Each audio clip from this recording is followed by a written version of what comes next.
Good afternoon, students. Today we are going to revise difference between three models of atomic structure. So first model was given by J.J. Thomson. Second was given by Rutherford. And third was given by Bohr. ठीक है, तो ये तीन model थे हमारे पास atom के structure के. ठीक है, जे थॉमसन ने सबसे पहले मॉडल दिया था, उसके बाद रदरफोर्ड ने एंड देन बोहर ने. अब जे थॉमसन ने जो मॉडल दिया था that was not based on experiments. ठीक है, इन्होंने एक्सपेरिमेंट के बेस पे मॉडल नहीं दिया, उन्होंने अपनी थियरी बनाई.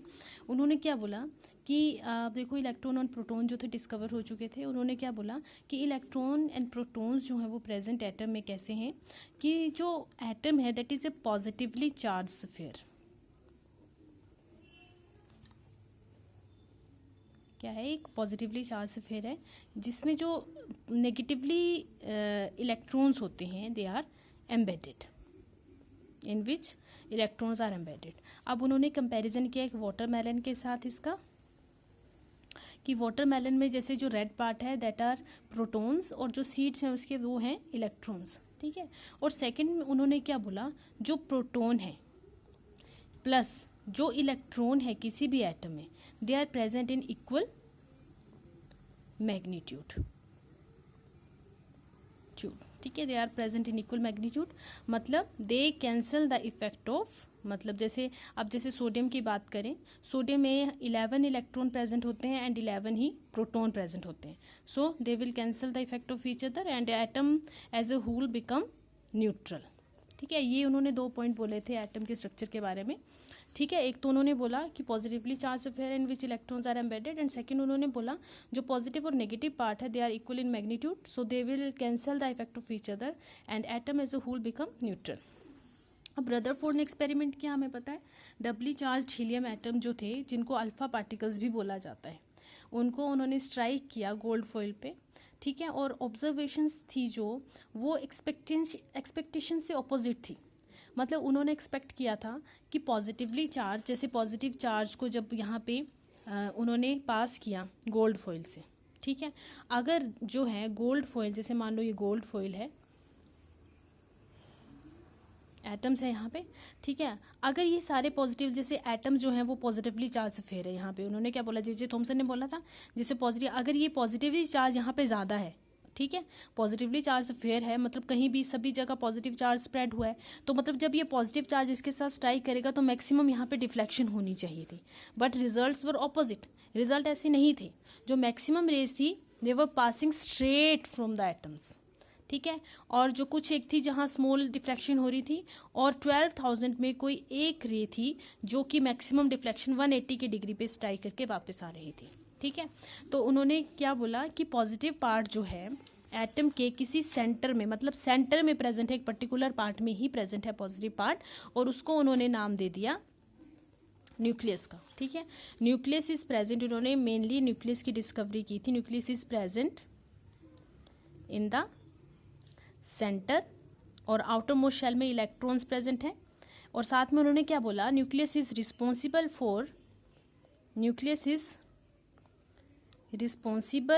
For mass of an atom. ठीक है, और साथ में इलेक्ट्रॉन्स जो है वो कहाँ पे प्रेजेंट है, एक्स्ट्रा न्यूक्लियर पार्ट में. Electrons are revolving around the nucleus, ये उन्होंने बोला साथ में. अब देखो यहाँ पे जो इसके करेक्ट पॉइंट थे जे थॉमसन के, ये इन्होंने भी बोले हैं, ये हम लिखते नहीं हैं. ठीक है, करेक्ट पॉइंट जो थे जैसे जो प्रोटॉन और इलेक्ट्रॉन है they are equal in magnitude, ये इन्होंने भी बोला है, इनके पॉइंट को करेक्ट किया है इन्होंने भी. ठीक है, तो साथ में जो इनके अलग पॉइंट थे सिर्फ हम वही मेंशन करते हैं. सिमिलरली बोहर ने भी जो पॉइंट इन दोनों के ठीक थे वो एक्सप्लेन नहीं करते, हम सिर्फ वही पॉइंट एक्सप्लेन करते हैं बोहर में जो इन्होंने अलग डिस्कवरी की है. ठीक है, तो बोहर ने जो मॉडल दिया इसके बाद, अब देखो यहाँ पे इनका मॉडल फेल क्यों हो गया, क्योंकि उन्होंने बोला कि इलेक्ट्रॉन्स जो हैं, electron around the nucleus revolve कर रहे हैं.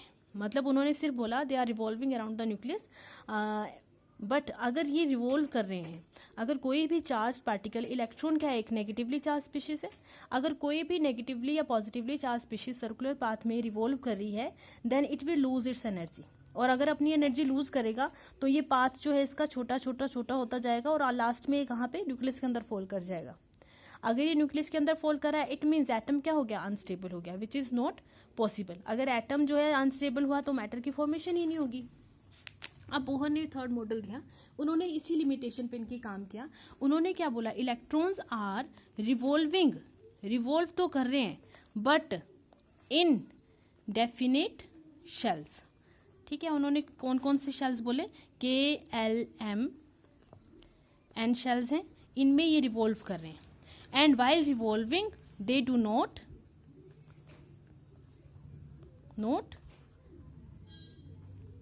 Lose their energy. ठीक है, वो अपनी एनर्जी को लूज नहीं करते हैं और इस तरह से एटम क्या हो जाता है, स्टेबल हो जाता है। ठीक है, तो ये हमारे पास मेन डिफरेंस है जे थॉमसन, रदरफोर्ड। मतलब स्टेबिलिटी किसने एक्सप्लेन की, बोहर ने। ठीक है, मेनली जो स्टेबिलिटी है किन्होंने एक्सप्लेन की, बोहर ने। J Thomson and Rutherford were not able to explain the stability of an atom. Bohr जो थे उन्होंने जो है स्टेबिलिटी को एक्सप्लेन किया था। इसके बाद जो है इन मॉडल्स के बाद जो थी वो न्यूट्रॉन की डिस्कवरी हुई, जो किसने की थी, जेम्स चैडविक ने की थी। ठीक है, वो कैसे की थी उन्होंने देखा कि इलेक्ट्रॉन्स और protons, if electrons are not responsible for mass of an atom, if only protons are responsible for mass of an atom, then the mass of an atom should be equal to number of proton, but mass of atom was expected to be high, मतलब वो ज़्यादा था।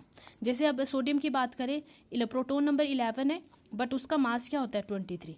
सो वहाँ पे nucleus में कुछ और भी प्रेजेंट है जो कि इसके मास को इंक्रीज कर रहा है, और वो क्या है, न्यूट्रल है, क्योंकि प्रोटॉन और इलेक्ट्रॉन तो ऑलरेडी इक्वल है, वो तो ऑलरेडी एटम को न्यूट्रल कर रहे हैं। इट मीन्स कुछ ऐसा था, न्यूट्रल प्रेजेंट था जो कि मास को इंक्रीज करने में हेल्प कर रहा था। सो उन्होंने इसको नाम दिया न्यूट्रॉन का।